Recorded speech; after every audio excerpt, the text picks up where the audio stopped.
विक्रमी कर वसुली करणाऱ्या अधिकारी व कर्मचाऱ्यांचा उपनगराध्यक्षांनी केला सन्मान। उपनगराध्यक्ष सदाशिव मामा पाटील यांनी केला सन्मान।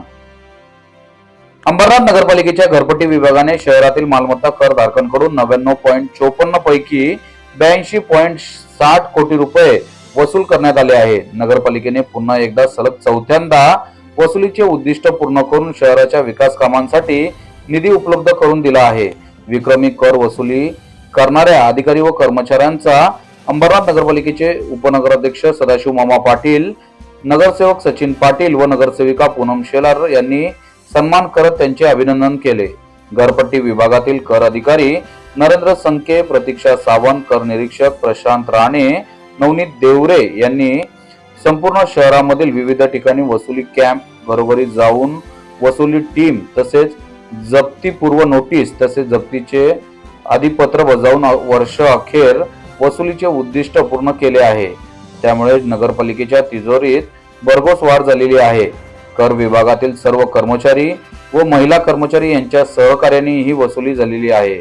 याकरिता अंबरनाथ नगरपालिकेचे उपनगराध्यक्ष सदाशिव मामा पाटील, नगरसेवक सचिन पाटील, नगरसेविका पूनम शेलार आदींनी घरपट्टी विभागातील कर अधिकारी नरेंद्र संके, प्रतीक्षा सावंत, कर निरीक्षक प्रशांत राणे, नवनीत देवरे यांच्यासह सर्व कर्मचारी व महिला कर्मचारी आदींचा शॉल व पुष्पगुच्छ देऊन सन्मान केला व कर अधिकारी नरेंद्र संके यांचे विशेष कौतुक करण्यात आले आहे। म्हणजे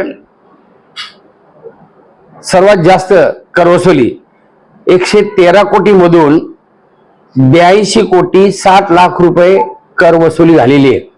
ती कर वसुली होण्यामागचं कारण म्हणजे कुठली त्या लोकांनी विकली ऑफ न घेता खास करून महिला वर्ग आणि त्यांची लहान मुलं घरामध्ये ठेवून त्यांनी नगर परिषदेच्या या कर वसुलीसाठी जास्त वेळ दिल्याबद्दल त्यांचं मनपूर्वक मी खरं म्हणजे आभार मानतो। त्यासाठी या छोटे काही कार्यक्रम त्या डिपार्टमेंटचा आम्ही ठेवला होता। त्यांच्या डिपार्टमेंटचे मेन असतील नरेंद्र संके साहेब आणि त्यांची पूर्ण टीम, या लोकांना बोलून आम्ही त्यांचं या ठिकाणी कौतुक केलं आणि सर्वात जास्त कर वसुली करणारे अंबरनाथ नगर परिषद मधला हा डिपार्टमेंट म्हणून त्यांच्या पाठीवर कुठेतरी आपण थाप दिली पाहिजे या उद्देशाने आज मी उपनगराध्यक्ष अंबरनाथ नगर परिषद या आमच्या कॅबिन मध्ये त्यांचा सत्कार ठेवण्यात आला होता।